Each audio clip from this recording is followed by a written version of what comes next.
Hello बच्चों, तो चलिए इस प्रश्न को पढ़ते हैं। यदि x बराबर टी स्क्वायर और y बराबर टी की घात 3 है तो d2y बट्टा डी एक्स स्क्वायर है। तो यहाँ पर देखो, हमें चारों विकल्पों में से सही विकल्प का चयन करना है। ठीक है, तो प्रश्न में आगे बढ़ने से पहले इस प्रश्न से संबंधित जो मुख्य उदाहरण है उसकी हम चर्चा कर लेते हैं।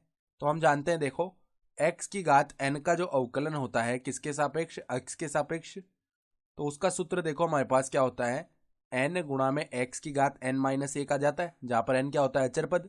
तो अब देखो हमारे पास x का मान किसके बराबर दिया हुआ है, टी स्क्वायर के। तो दोनों तरफ अगर हम t के सापेक्ष अवकलन करेंगे तो dx बट्टा dt का मान क्या आ जाएगा।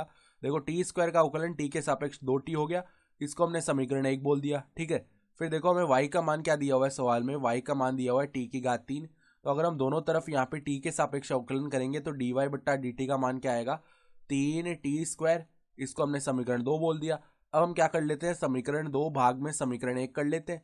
तो देखो, डी वाई बट्टा डी टी बट्टा में डी एक्स बट्टा डी टी, तो ये क्या बन गया, डी वाई बट्टा में डी एक्स। ठीक है, और इसका मान देखो क्या आ जाएगा, 3t स्क्वायर बट्टा में 2t, यानी कि ये हमारे पास आ गया 3/2t।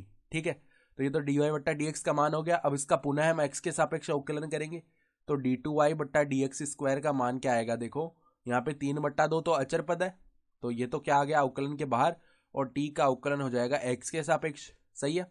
अब देखो, समीकरण 1 से हमें dx बट्टा dt का मान पता है 2t है, तो यहाँ से अगर हम dt बट्टा में dx का मान लिखेंगे तो वो क्या आ जाएगा, 1/2t। तो ये मान उठा करके हम यहाँ पे रख देते हैं, तो 3/2 गुणा में 1/2t आ गया। सही है, तो ये क्या बन गया, 3/4t, और यही हमारा सही उत्तर हो जाएगा। ठीक है, तो यहाँ पे देखो हमारे पास विकल्प डी में है ना, विकल्प डी में यहाँ पे 4 आ रहा होगा।